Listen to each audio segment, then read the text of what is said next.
మనిషిని మనిషి కరిచే వేళ ద్వేషం విషమై కురిసే వేళ నిప్పులు మింగి నిజమును తెలిపి చల్లని మమతల సుధలను చిలికి అమర జీవులై వెలిగిన మూర్తులా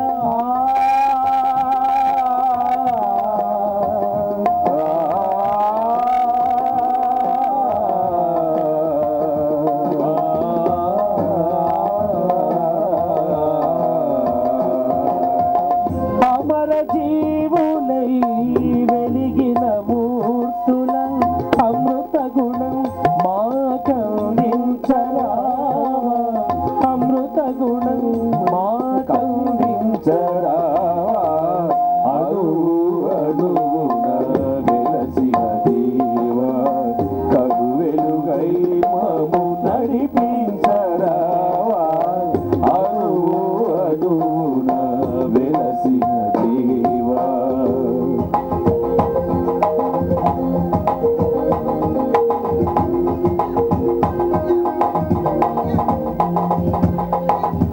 జాతికి గ్రహణం పట్టిన వేళ మాతృభూమి మొరపెట్టిన వేళ స్వరాజ్య ఉద్యమం సాగించి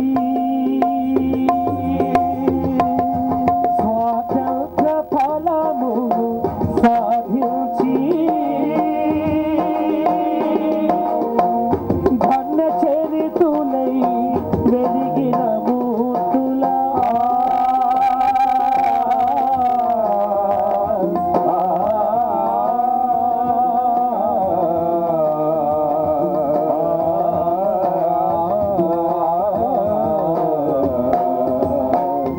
ఘన చరితులై వెలిగిన మూర్తుల త్యాగ నిరతి మాకందించరావా త్యాగ నిరతి మాకందించరావా అడుగున వెలసిన దేవా కరువెలుగై మము నడిపించరావా అడుగున వెలసిన దేవా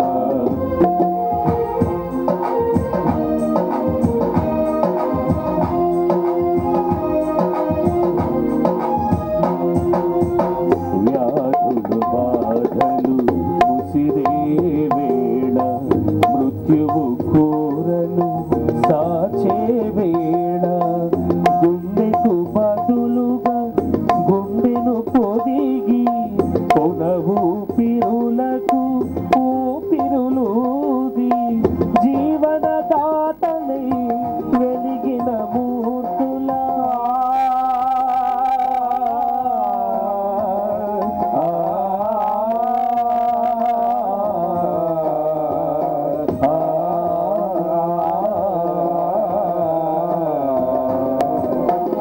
జీవన దాతలై వెలిగిన మూర్తుల సేవా గుణం మాకందించరాదా సేవా గుణం మాకందించరావా అడుగున వెలసిన దేవా కరువెలుగై మము నడిపించరావా అడుగున వెలసిన దేవా. Thank you sir.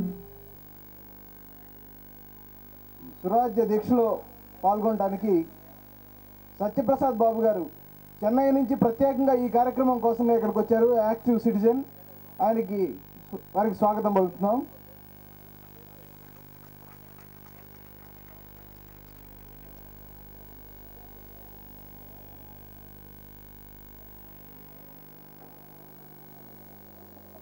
వెళ్ళిపోయే విద్యార్థులు అక్కడ ఎగ్జిబిషన్ ఉంది, చూసేసి వెళ్తే బాగుంటుంది.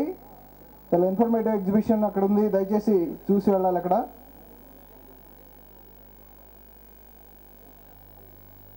లోక్సత్తా పార్టీ జాతీయ అధ్యక్షులు కూకట్పల్లి శాసనసభ్యులు మనందరికీ స్ఫూర్తి ప్రదాత జయప్రకాష్ నారాయణ గారిని ప్రసంగించాల్సిందిగా కోరుతున్నాను. అందరికీ నమస్కారం. ముందుగా ఇవాళ డిసెంబర్ 6వ తేదీ మన రాజ్యాంగ నిర్మాత, ఈ దేశంలో చట్టబద్ధ పాలన కోసం, రాజకీయాల విలువల కోసం జీవితం అంతా పోరాడిన మహాధీరుడు బాబాసాహెబ్ అంబేద్కర్ స్మృతికి నివాళులర్పిస్తున్నాం మనందరి తరఫున. నిన్న ప్రధానంగా 2 అంశాల గురించి మనం మాట్లాడుకున్నాం. ఒకటి, పన్నులు కట్టే వాళ్ళకి ప్రతి ఆఫీసులో కూడా పన్నులు తేలిగ్గా అయిపోవాలి, ఒళ్ళు హైరాణ లేకుండా, 10 సార్లు తిప్పకుండా, లంచాలు మింగకుండా, ఎమ్మెల్యే ఎంపీల సిఫారసులు అవసరం లేకుండా ఆ పని చేయించుకునే హక్కు మనకుంది. అలాంటి ఆ హక్కు ఉండేటువంటి చట్టం రావాలి. పని ఆలస్యం అయితే గడువు పెట్టి ప్రతిరోజు ఆలస్యానికి 250 300 పరిహారం ప్రజలకు చెల్లించాలి. రెండోది, అవినీతికి వ్యతిరేకంగా మిత్రులు కేటీఆర్ గారు చెప్పారు, ఇతర పెద్దలు చెప్పారు. అవినీతికి వ్యతిరేకంగా బలమైన, స్వతంత్రమైన, ఎవరినైనా కూడా అదుపు చేయగల, తప్పు చేస్తే శిక్షించగల యంత్రాంగం ఉండాలని చెప్పని ఈవేళ బాబాసాహెబ్ స్మృతి సందర్భంగా వారి జీవితంలో పోరాడిన అంశాలకు అనుగుణంగా ఉన్నవి ఈ స్వరాజ్యోద్యమ లక్ష్యాలు క్లుప్తంగా ప్రస్తావిస్తాం. మొట్టమొదటిది, బాబాసాహెబ్ జీవితం అంతా కూడా పోరాడింది ఈ దేశంలో పుట్టిన ప్రతి బిడ్డకి, ఏ కులమైనా, ఏ కుటుంబమైనా, డబ్బున్నా లేకపోయినా ఆత్మగౌరవం ఉండాలి, ఎదిగే అవకాశం ఉండాలి, కుల వివక్షకు గురి కాకుండా, ఫలానా తల్లి గర్భాన పుట్టాను కాబట్టి నా బతుకిట్లా అయిపోయిందని ఏ బిడ్డ కూడా కన్నీళ్లు కార్చకుండా ఎదిగే అవకాశం అందరికీ రావాలని చెప్పని ఆయన పోరాడారు. ఈవేళ మన రాష్ట్రంలో 15,000 కోట్ల రూపాయలు ఖర్చు పెడుతున్నాం గవర్నమెంట్లో స్కూళ్ళల్లో చదువు కోసం అని చెప్పని. అంటే ఒక్కొక్క విద్యార్థికి, ఆడపిల్ల కానీ మగపిల్లడు కానీ స్కూలు స్థాయిలో ఏడాదికి 18,000 రూపాయలు ఖర్చు పెడుతున్న విద్యార్థులను అర్థం చేసుకోవాలి. మీలో చాలామంది ప్రైవేట్ స్కూళ్ళకి వెళ్తున్నారు.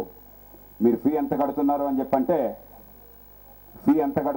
చెప్పంటే చాలామంది బహుశా, ఏమ్మా ఎంత కడుతున్నావు ఫీ? నువ్వు నెలకి 700 అంతేగా? ఏమ్మా మీరెంత కడుతున్నారు? ఏ కాలేజా మీరు? స్కూల్ పిల్లలు అక్కడ ఆ బ్లూ యూనిఫామ్, మీరెంత కడుతున్నారు స్కూల్ ఫీ? 450. 450-700 రూపాయలు మీరు కడుతుంటే స్కూళ్ళకి నెలకి, గవర్నమెంట్ స్కూళ్ళల్లో నెలకి 1,500 రూపాయలు ఖర్చు పెడుతోంది. ఎక్కువ తక్కువ మీరు పెట్టే ఖర్చు కంటే ఎక్కువైతే మంచి చదువు రావాలా వద్దా? మీ స్కూల్లో రావాలి, ఆ స్కూళ్ళలో రావాలి. కానీ ఈవేళ మీలో తెలివితేటలు ఉన్నాయి. తెలివితేటలు కేవలం ఒక కులానికి పరిమితం కాల. తెలివితేటలు అన్ని కులాల్లో, అన్ని కుటుంబాల్లో, అన్ని ప్రాంతాల్లో అందరికీ ఉన్నాయి. తల్లిదండ్రులు చదువు ఉంటే తెలివితేటలు ఎక్కువ ఉండవు పిల్లలకి, చదువు తక్కువ ఉంటే తెలివితేటలు తక్కువ ఉండవు పిల్లలకి. కానీ సమాజం చేయాల్సిందేంటి? రాజ్యం చేయాల్సిందేంటి? ఈ ప్రభుత్వాలు, పన్నులు ఎందుకు? ప్రతి బిడ్డకి కూడా, ఏ కులమైనా, ఏ కుటుంబమైనా, తల్లిదండ్రులు చదువున్నా లేకపోయినా కూడా మంచి చదువు, పనికొచ్చే చదువు, కేవలం ఏదో పుస్తకాలు బట్టించేసి వాళ్ళకేదో సర్టిఫికేట్ వచ్చే చదువు చాలదు, దానివల్ల ఉపయోగం లేదు. తలెత్తుకుని బతికే చదువు, జీవితాన్ని అర్థం చేసుకునే చదువు, ధీమాగా ఈ దేశ ఆర్థిక వ్యవస్థలో పాలు పంచుకునే చదువు, మీకు ఉపాధినిచ్చి దర్జాగా సంపాదించుకునే అవకాశాన్ని ఇచ్చే చదువు, సమాజంలో అందరికీ సమానంగా ఎదిగే చదువు అందకపోతే ఈ రాజ్యాంగానికి, రాజకీయానికి అర్థం లేదు.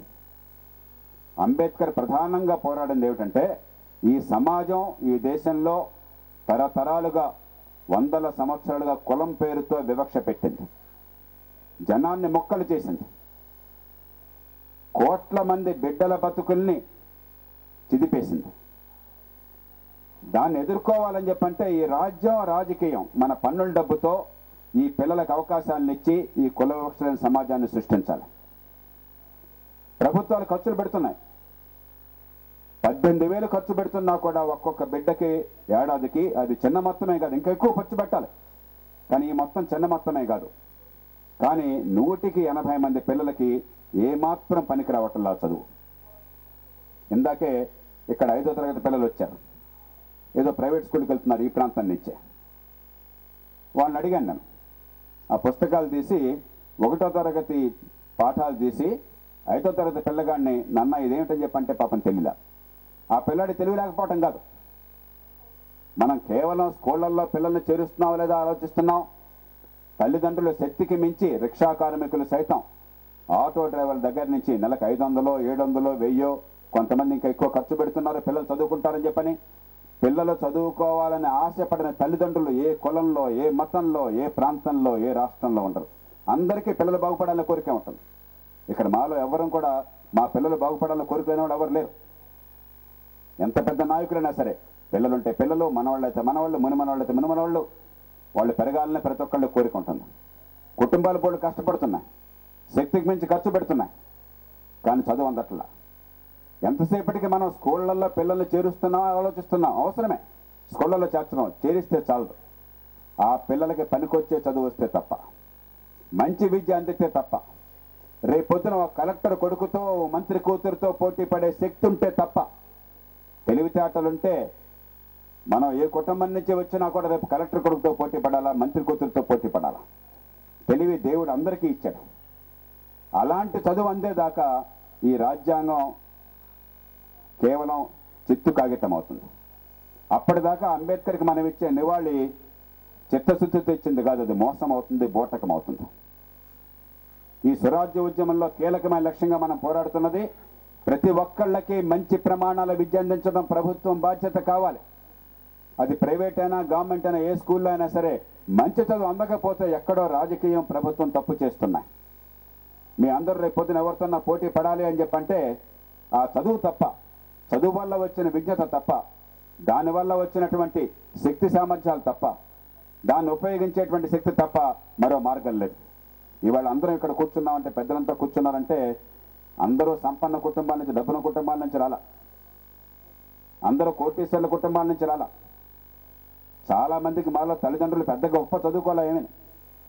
చాలామంది పల్లెటూళ్ళు చదువుకున్నారు. రాజేశ్వర గారు అడగండి, ఆ పల్లెటూళ్ళలో ఆ రోజుల్లో స్కూళ్ళలో చదువుకున్నాం. ఈవేళ ఇక్కడ ఎందుకు కూర్చున్నాము అని చెప్పంటే ఈ చదువు ఆ గురువుల పుణ్యమా అని వారు చదవ వల్ల మాలో ఉన్న తెలివితేటలను బయటపెట్టింది, మాకు ఆలోచించే శక్తినిచ్చింది, సమాజంలో కోరుకున్న లక్ష్యాలు చేరడం కోసం ఎదిగే అవకాశాన్ని ఇచ్చింది. కాబట్టి నమ్మిన రంగంలో ఏ రంగమైనా కావచ్చు, మీరు మంచి వ్యాపారవేత్త కావచ్చు, ప్రభుత్వంలో ఒక అధికారి కావచ్చు, డాక్టర్ కావచ్చు, ఇంజనీర్ కావచ్చు, కోర్టు లాయర్ కావచ్చు, జడ్జి కావచ్చు, రాజకీయంలో ఉండొచ్చు, సమాజంలో మంచి కోసం పోరాడచ్చు. ఏ రంగంలో ఉన్నా కూడా 10 మందికి పనికొచ్చే శక్తిని మనకిచ్చింది, మన ఆత్మగౌరవాన్ని పెంచింది. ఈ మధ్య ప్రపంచంలో 74 దేశాల మధ్య చదువు గురించి సర్వే చేశారు. 15 ఏళ్ల పిల్లలకి ఏమాత్రం చదువు అందుతోంది, అసలు ఏం నేర్చుకుంటున్నారని. ఊరికే వీళ్ళకి 10th క్లాస్ సర్టిఫికెట్ ఉందో లేదో చూడాల, వాళ్ళు అసలు ఏం నేర్చుకుంటున్నారు. భాష కావచ్చు, చిన్న చిన్న లెక్కలు కావచ్చు, తర్కం అంటే ఏదన్నా కొన్ని విషయాలు తెలిస్తే దాని నుంచి కొన్ని నిర్ధారణకు రావటం, అవన్నీ ప్రపంచంలో 74 దేశాల్లో పరిశీలన చేశారు.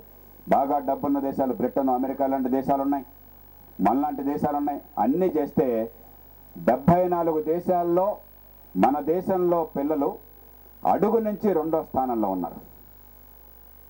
వీళ్ళంతా స్కూల్కి వెళ్తున్న పిల్లలు, వీళ్ళంతా స్కూల్లో చదువుకున్న పిల్లలు, 15 ఏళ్ల పిల్లలు అడుగు నుంచి 2వ స్థానంలో చదువు. అసలు స్కూల్కి వెళ్ళలేని వాళ్ళు 2-3 తరగతులతో ఆపేసేవాళ్ళ సంగతి మనం మాట్లాడట్లా, అడుగు నుంచి 2వ స్థానంలో ఉన్నారు. మనకంటే దరిద్రంగా మరో దేశం ఉంది, కిర్గిస్థాన్ అని చెప్పాను. అది వరకు సోవియట్ యూనియన్లో ఉండేది, విడిపోయినాక సెంట్రల్ ఏషియాలో, మధ్య ఏషియా రిపబ్లిక్ అని చెప్పి అంటారు దాన్ని. దానిలో మనకంటే అధ్వానంగా ఉంది కాబట్టి అట్టడుగు స్థానం మనకు దక్కల, చివరి ర్యాంక్ మనకు దక్కల. కానీ అడుగు నుంచి 2వ స్థానం. మొట్టమొదటి స్థానం బాగా డబ్బున్న దేశాలకు వెళ్ళాల, అమెరికాకి వెళ్ళలేదు, ఫ్రాన్స్కి వెళ్ళలేదు, చైనాకి వెళ్ళింది. ఎందుకంటే ఆ దేశంలో ప్రతి బిడ్డకి తల్లిదండ్రులు చదువున్నా లేకపోయినా సరే ప్రతి బిడ్డ తెలివితేటలో బయటపడడం కోసం బ్రహ్మాండమైన చదువు అందాలని చెప్పని దానికోసం వాళ్ళు ప్రాణం పెట్టారు. డబ్బులు పెట్టమే కాదు, మొత్తం విద్య మొత్తాన్ని కూడా బాగు చేసి పిల్లలు రేపు పొద్దున వాళ్ళ దేశంలో కానీ ప్రపంచంలో కానీ ఎవరితోనైనా పోటీ పడి చదువు అందించి ఏర్పాటు చేశారు. ఎప్పుడన్నా మనకి పంచాయతీ ఎన్నికల్లో కానీ, మున్సిపల్ కార్పొరేషన్ ఎన్నికల్లో కానీ, అసెంబ్లీ ఎన్నికల్లో కానీ, పార్లమెంట్ ఎన్నికల్లో కానీ మన స్కూళ్ళు బాగుండాలి, ఈ పిల్లలకి ప్రైవేట్ స్కూళ్ళు కానీ గవర్నమెంట్ స్కూళ్ళు కానీ మంచి చదువు అందాలి, రేపొద్దున అందరితో పోటీ పడాలి అన్నది చర్చగా ఎప్పుడన్నా వచ్చిందా? మీరు ఎప్పుడన్నా విన్నారా? రాజకీయ నాయకులు మాట్లాడేది అప్పుడప్పుడు ఉంటుంటారు కదా టీవీల్లో, పత్రికల్లో. ఎప్పుడన్నా చదువు బాగుండాలని ఆలోచన ఉందా? నిజమైనటువంటి రాజకీయం అంటే అంబేద్కర్ చెప్పినట్టుగా ఈ చదువు మీద దృష్టి పెట్టి, ఈ కులము లేకపోతే డబ్బు ఉన్నవాడు డబ్బు లేనివాడు, తల్లిదండ్రులు చదువు ఉన్నవాళ్ళు లేని వాళ్ళు ఈ తేడా లేకుండా ప్రతి బిడ్డ కూడా చిరునవ్వుతో రేపొద్దున అందరితో పోటీ పడి తలెత్తుకుని బతికే అవకాశాన్ని ఇవ్వాలి. ఇవ్వకపోతే ఇదంతా బూటకం అవుతుంది. అందుకే స్వరాజ్య ఉద్యమంలో అత్యున్నత ప్రమాణాల చదువు ప్రతి బిడ్డకి అందాలి. దానికి మార్గాలు ఉన్నాయి, అది అసాధ్యమేం కాదు. మీరు అటు ఎగ్జిబిషన్లో చూస్తే ఒక చిన్న ప్రశ్న, ఆ అంతర్జాతీయ సర్వేలో అడిగిన ప్రశ్న అడిగారు. మీలో కొందరు చూసారు లేదో, వెళ్ళేప్పుడు చూడండి. ఒకటేమో దీర్ఘచతురస్రం, ఒక రెక్టాంగిల్ 10x6 సెంటీమీటర్ల మీటర్ల మీ ఇష్టం. మరొకటేమో అదే 10 ఉండి ఎత్తు 6 ఉండి మెట్లుగా ఉండేది. ఇంకోటేమో 10 ఉండి బేసు 6 ఎత్తుండి ఒక ప్యారలోగ్రామ్ సమాంతర చతుర్భుజం.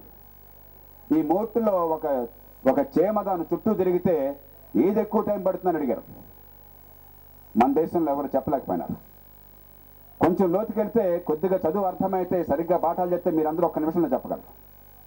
కానీ చదువు అట్లా చెప్పటల్లా, ఊరికే బట్టించి పరీక్షల్లో మార్క్ కోసం, పాస్ కావడం కోసం చెప్తున్నారు. అలాంటి చదువు ఎన్నేళ్ళు చదువుకున్నా కూడా రేపు పొద్దున ఉపాధి ఉండదు. ఇవాళ ఇంజనీరింగ్ చదువుకున్న వాళ్ళని అడగండి మీరు, 180 మంది మన మధ్య స్వీడన్లో చదువుకొచ్చారు. మన JNTU వాళ్ళకు ప్రోగ్రాం పెట్టి స్వీడన్లో చదువుకుని ఏర్పాటు చేశారు 2 ఏళ్ల పాటు. స్వీడన్లో చదువుకుని ఇండియాకి వస్తే వాళ్ళకి ఉద్యోగాలు దొరకట్లా. ఉత్తుత్తి చదువుతో రేపు పొద్దున కుటుంబానికి సమాజానికి పనికిరాం. కాబట్టి మంచి చదువు, పనికొచ్చే చదువు పొందే హక్కు మీ బిడ్డలందరికీ ఉంది. ఇది కోరే బాధ్యత మీ తల్లిదండ్రులది. పార్టీలకు అతీతంగా ఏ పార్టీ ఉన్నా కూడా మా పిల్లలకి మంచి చదువు కావాలి, మా పిల్లలు రేపు పొద్దున ఏ కులంలో పుట్టినా కూడా తలెత్తుకు బతకాలి, వీళ్ళు కలెక్టర్లతో సమానం కావాలి, మంత్రులతో సమానం కావాలి, పెద్ద వ్యాపారవేత్తలతో సమానం కావాలి, వాళ్ళ హక్కుల్ని కాపాడుకుంటూ వాళ్ళ గౌరవాన్ని పెంచుకుంటూ సమాజంలో 10 మందికి మంచి చేయాలి. దీనికోసం ప్రతి తల్లి ప్రతి తండ్రి పోరాడాలి. పార్టీలు ఏం చేస్తాయి? ఈ పూట ఓటు కోసం అని చెప్పని ఈ చదువు సంగతి, ఆరోగ్యం సంగతి, మన ఉద్యోగాల సంగతి, మన బతుకు సంగతి పక్కన పెట్టి ఇదిగో నీకు తాయిలాలు ఇస్తా అంటాయి. ఎలక్షన్లో డబ్బు ఇస్తా ఉంటారు, 1000-500 ఓటుకి. అది చాలకపోతే ఒక ఆయన ₹2 బియ్యం ఇస్తానంటాడు, ఇచ్చానంటాడు. ఇంకొక ఆయన రూపాయి బియ్యం ఇస్తున్నానంటాడు, మరొక ఆయన ఫ్రీగా బియ్యం ఇస్తానని చెప్పి అంటాడు. ఇంకొక ఆయన రేపొద్దున బియ్యం ఫ్రీగా ఇవ్వటం తమ్ముడు, నీకు ఇంకో రూపాయి కూడా తిరిగిస్తానంటాడు. వండి పెడతామని కూడా అంటారు. వద్దంటలే, ఇవ్వండి. కానీ ఈ పూట నా పొట్ట నింపితే అంత మాత్రం చేత బతుకులు బాగుపడ్డల్లా. నా పిల్లల బతుకులు బాగుపడితేనే, రేపొద్దున ధీమాగా వాళ్ళు నిలబడి సంపాదించుకునే శక్తి వస్తేనే అప్పుడు నిజంగా సమాజంలో సమానత్వం వచ్చినట్టు. అప్పుడు డబ్బున్నాళ్ళు డబ్బు లేనాళ్ళు, ఈ కులం ఆ కులం తేడా లేకుండా అందరూ ఎదిగే అవకాశం ఉన్నట్టు. అందుకే నిన్న నాగేశ్వర గారు చెప్పారు, ఆకలి కొన్నవాడికి చేపల కూర వండి పెట్టడం అవసరమే, ఆకలి తీర్చాలి. కానీ అంతకంటే ముఖ్యం చేపలు పట్టే శక్తినిచ్చి, చేపలు పట్టడం కోసం గాలం ఇచ్చి, ఎవరిని అడగక్కర్లేదు, చేయి చాచనక్కర్లేదు, నువ్వే హాయిగా చేపలు పట్టుకుని దర్జాగా కూర వండుకుని బతుకు నువ్వు అనే శక్తినివ్వాలి. బాబాసాహెబ్ అంబేద్కర్ అందుకనే రిజర్వేషన్లు పెట్టినప్పుడు కూడా ఆయన ఏమన్నాడు? 20 ఏళ్ల కాలమే పెడదామన్నాడు. ఎందుకని ఆయన నమ్మింది ఏమిటి? మన దేశ నిర్మాతలంతా కూర్చుని ఈ దేశంలో ప్రతి బిడ్డకి బ్రహ్మాండమైన చదువుని 20 ఏళ్ళు అందిస్తారు. పుట్టిన కులమో కుటుంబం కారణంగా ఏ బిడ్డకి కూడా కన్నీళ్లు ఉండవు, ఏ తల్లి గర్భాన పుట్టానని చెప్పని బాధపడే పరిస్థితి ఉండదని చెప్పని నమ్మాడు ఆయన. కానీ మనోళ్ళు ఏం చేశారు? ఆ రిజర్వేషన్లనే శాశ్వత పరిష్కారంగా మార్చి పారేసి మన బిడ్డలకు చదువు లేకుండా చేసి బిచ్చగాళ్లుగా మార్చి ఓటు బ్యాంకులుగా మార్చుకున్నారు. స్వరాజ్యం అని చెప్పంటే బిచ్చగాళ్లుగా ఉండే ఓటర్లు కాదు, ఆత్మగౌరవం ఉన్న ఓటర్లు. నిరంతరం చేచాచి మాకేదైనా చేయమని అడిగేవాళ్ళు కాదు, మా కాళ్ళ మీద మేము నిలబడతాం, నిలబడడం కోసం మాకు శక్తిని మనం కోరేవాళ్ళు. అది స్వరాజ్యం. అది ప్రభుత్వాల్లో ఎంత బాధ్యత ఉందో మనలో కూడా అంతే బాధ్యత ఉంది. ముఖ్యంగా మీ కుర్రవాళ్లలో ఉంది. ఆత్మగౌరవంతో బతకాలా, మీ శక్తి మీద మీరు నిలబడాలా, రేపొద్దున ఎవరితో ఉన్నా పోటీ చేయాలని చెప్పంటే మంచి చదువు అందాలి. కేవలం చదువు, కాగితాల మీద చదువు మాత్రమే కదా. అలాగే సోదరు రామారావు గారు చెప్పారు, అధికారం జనం చేతికి రావాలని చెప్పాను. హైదరాబాద్ నగరంలో నిన్న ఇవాళ కూడా పత్రికల్లో చూసాం మనం అంతా కూడా 3-4 రెట్లు ఆస్తి పన్నులు పెంచుతున్నారని చెప్పాను. సరే, ఆ పెంచడం ధర్మమా అధర్మమా ఆ కేసుని బట్టి చూద్దాం. కొంతమందికి ధర్మం, కొంతమందికి అధర్మం కావచ్చు. దాని మీద అప్పీళ్ళు ఉంటాయి, ఏదో జరుగుతాయి. అవసరమైతే ప్రజలకి పన్నులు కట్టే శక్తి ఉంటే, ఆదాయం పెరుగుతుంటే, నగరానికి అవసరాలు ఎక్కువ ఉంటే పన్నులు కట్టాలి మనం. కానీ ఎందుకు పన్నులు కట్టాలి? మా పన్ను జరగడం కోసం కట్టాలి. మా వీధిలో రోడ్డు వేయాలా, వర్షం కురిస్తే మునిగిపోతుంది, మునిగిపోకుండా ఆపాలా, మురుగునీళ్ళన్నీ కూడా మంచినీళ్ళ కలిసిపోతున్నాయి అని చెప్పంటే పెద్దానికి మళ్ళీ ఎమ్మెల్యే గారి దగ్గరికి పోయి, మున్సిపల్ కమిషనర్ దగ్గరికి పోయి, మరొకరి దగ్గరికి పోయి సారీ చేసి పెట్టండి సార్ అని చెప్పిన పన్నులు కట్టిన తర్వాత, ఇంత పన్నులు పెంచాక ఈ పన్నులకి ఇన్ని చోట్ల తిరుగుతుంటే ఇంకా పరిపాలన అంటే ఇంకెందుకు కట్టాలి పన్నులు? వాళ్ళందరూ తినడం కోసమా? పన్నులు కట్టేది మనందరికీ కూడా మన ఉమ్మడి సౌకర్యాల కోసం, 10 మందికి కావాల్సిన పనులు చేయడం కోసం, ఆఫీసుల్లో పనుల కోసం. ఇవాళ జరగటంలా. ఎక్కడికైనా వెళ్ళండి, రామారావు గారిని అడగండి, పెద్దలు రాజేశ్వర గారిని అడగండి, పెద్దలు వెంకటేశ్వర గారిని అడగండి, ఇతర పెద్దలు అడగండి. ఏ ఊళ్ళో అయినా, ఏ మండలంలో అయినా, ఏ నియోజకవర్గంలో అయినా సరే ప్రజలకి జరగవలసిన పని జరగాలంటే తల ప్రాణం తోక్కొస్తాం. అట్లా కాకుండా కనీసం 1,50,000 కోట్లు రాష్ట్ర ప్రభుత్వం ఖర్చు పెడతాం. ఒక్కొక్క మనిషి పేరు మీద 18,000 రూపాయలు ఖర్చు పెడతాం. ఆ 18,000లో కనీసం 10వ వంతైనా సరే ఓ 1,800 రూపాయలు కనుక ఎక్కడికక్కడ ఆ పంచాయతీకి, ఆ గ్రామానికి, ఆ వార్డుకి, ఆ వీధికి తలసరి ఆ 1,800 రూపాయలు పంపించేసి, ఇదిగో ఇక్కడ పనులన్నీ మీరు చూసుకోండి. ఇక మీలో తెలుగు వాళ్ళు ఉన్నారు, చదువుకున్న వాళ్ళు ఉన్నారు, మీ రోడ్డు బాగోకపోతే బాగు చేసే శక్తి ఉన్న వాళ్ళు ఉన్నారు, మీకు మంచినీళ్ళు సరిగ్గా అందకపోతే ఏర్పాటు చేసేవాళ్ళు ఉన్నారు, మీ ఇంటి ఎదురుగా పార్కును చూసుకునే వాళ్ళు ఉన్నారు, మీ పని మీరు చూసుకోండి చెప్పిన ఏర్పాటు చేస్తే ఎంతో మందిలో ఉన్న శక్తి బయటపడుతుంది. ఎందరో తెలియగలవాళ్ళు మీ తల్లిదండ్రులు, రేపు పొద్దు మీరు పెద్దవాళ్ళ తర్వాత వేరే ఉద్యోగాల్లో ఉన్నా కూడా మన వీధిలో ఏం కావాలో తెలిసిన వాళ్ళు మనందరం ఉన్నాం. కానీ ప్రతిదానికి వాళ్ళు ఎవరి దగ్గరకు పోయే గుమస్తా దగ్గరికి పోయి వాళ్ళ పంచం చేరి సారి చూడండి సార్ అని చెప్పంటే చూస్తాం, చేస్తాం, మళ్ళీ రా, రేపు రా, ఎల్లుండి రా, ఎమ్మెల్యే గారికి చెప్పు, ఎంపీ గారికి చెప్పు, ఇంత గందరగోళం చేసి వాళ్ళకి చెప్పినా కూడా పాపం వాళ్ళు చేయలేని పరిస్థితిలో ఉన్నారు. జంషెడ్పూర్ నగరం నిన్న చెప్పాను నేను, జంషెడ్పూర్ నగరం బీహార్ రాష్ట్రంలో గతంలో ఉండేది, ఇప్పుడు జార్ఖండ్లో ఉంది. అక్కడ కేవలం 2,000 రూపాయల ఖర్చుతో, తలసరి 2,000 రూపాయల ఖర్చుతో దేశంలో ఎక్కడ లేనట్టుగా మంచినీళ్ళు ట్యాప్లోంచి ఆ పాటిని తాగేయచ్చు, కుళాయిలోంచి. దానికి యాక్వాగార్డ్ అక్కర్లేదు, బాటిల్డ్ వాటర్ అక్కర్లేదు.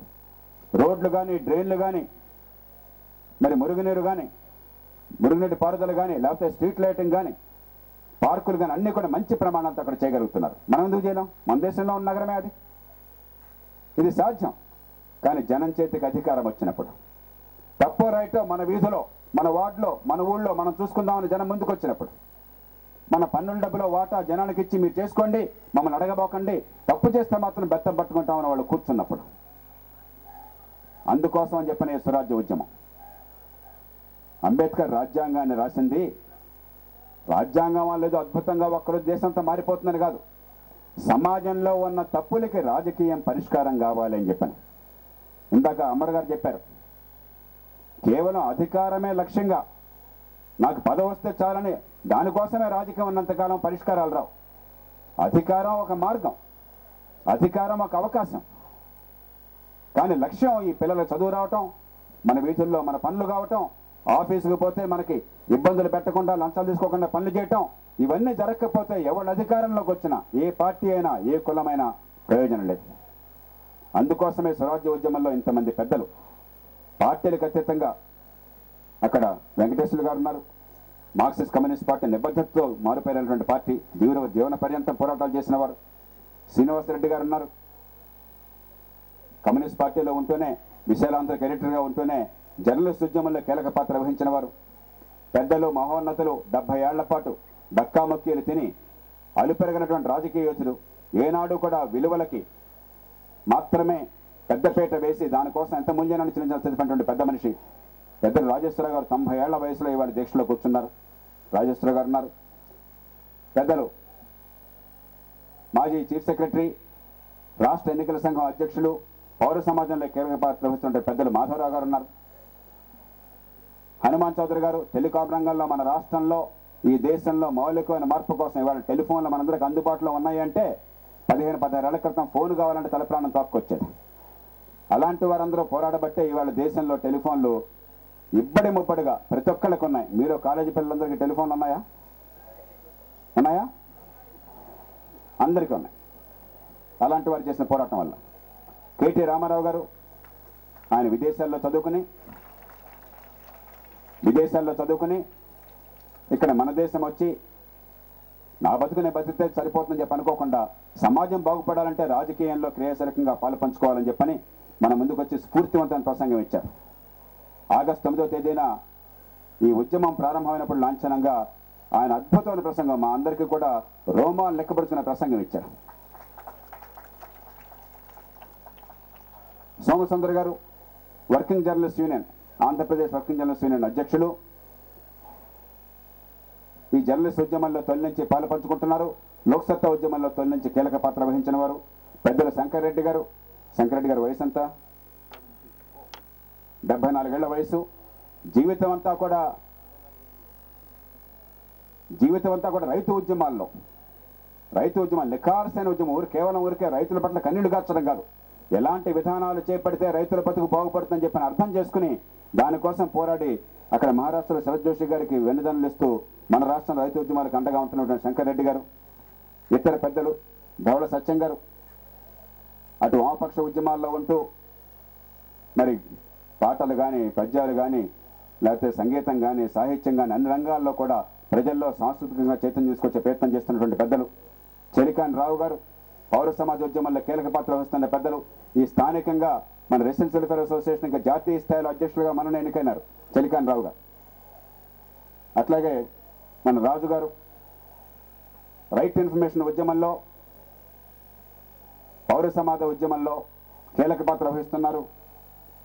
పద్మనాభరెడ్డి గారు ఫారెస్ట్ సర్వీస్ ఆఫీసర్గా ఉండి లోక్సత్తా ఉద్యమంలో క్రియాశీలకంగా పనిచేసి ఇవాళ ఎన్నో రకాలుగా చాలా నిబద్ధతతో విషయాలు పూర్తిగా తెలుసుకుని పరిజ్ఞానంతో నిరంతరం కూడా జనజీవనం బాగుపడడం కోసం పోరాటం చేస్తున్నటువంటి యోధులు. పిఎల్ నరసింహారావు గారు లోక్సత్తా ఉద్యమ సమన్వయకర్త.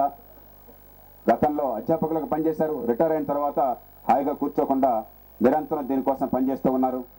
పెద్దలు సోలిపేట రామచంద్రారెడ్డి గారు, ఆయన పంచాయతీ సర్పంచ్ నుంచి పార్లమెంట్ సభ్యుడి దాకా అన్ని పదవులు చేశారు ఆయన. కానీ జీవితం అంతా ఆయన నోరు తెరిస్తే, ఇప్పుడు ఇవాళ మాట్లాడతారు, ఆయన నోరు తెరిస్తే ఒక్కటే, ప్రజలకి ప్రత్యక్షంగా అధికారం రావాలి, నేరుగా నిధులు జనానికి అందాలి, జనం డబ్బు జనానికి చేరాలి. దానికోసం ఆయన గుండె నిరంతరం తప్పిస్తూ ఉంటుంది.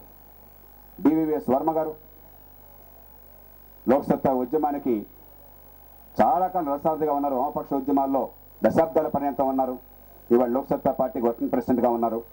నిబద్ధత, నిజాయితీ ఉన్న అలుపెరగనటువంటి త్యాగశీవుడు ఆయన.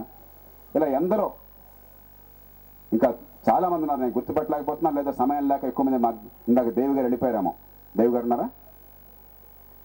ఇంతమంది ఇక్కడ ఎందుకు కూర్చున్నారు అని చెప్పంటే పార్టీలకు అతీతంగా మనం కోరుకునేటువంటి మార్పులు ఈ దేశంలో రాకపోతే, మనం ఎవరికి ఓటేసినా పన్ను డబ్బులు ఎంత కట్టినా కూడా మన జీవితాలు ఇట్లానే ఉంటాయి. ఇలా ఉండక్కర్లే. ఎల్లకాలం భారతదేశం వెనకబడ్డ దేశం, నిరుపేద దేశం, తిండి లేని వాళ్ళు ఉన్న దేశం అనుకోక్కర్లే. చాలా వేగంగా ఈ దేశాన్ని మార్చే శక్తి మనకున్నది. దానికి మార్గాలు ఉన్నాయి. ఓ పెద్ద బండరాన్ని కదిలించాలి అని చెప్పంటే అమాంతం తలకాయతో గుర్తే బండరాయి కదులుతుందా? తల ఏమవుతుంది? తల పగులుతుంది. లేకపోతే ఒట్టి చేతులతో ఎత్తారనుకోండి, మీరు పెద్ద బండరాయి ఎత్తగలరా? చేతులు నొప్పి పడితే, చెమట పడుతుంది, శోష వస్తుంది, పడిపోతారు. కానీ తెలివన్న వాళ్ళు ఏం చేయాలా? ఓ పొడుగాటి గడ్డపారం తీసుకుని ఆ రాయి కింద పెట్టి చిన్న గులకరాయిని పెట్టి మీరు రెండో పక్క గట్టిగా వచ్చారనుకోండి, అదిగో ఆ బక్కగా ఉన్న పాప గట్టిగా నొక్కినా కూడా రాయిలేస్తుంది.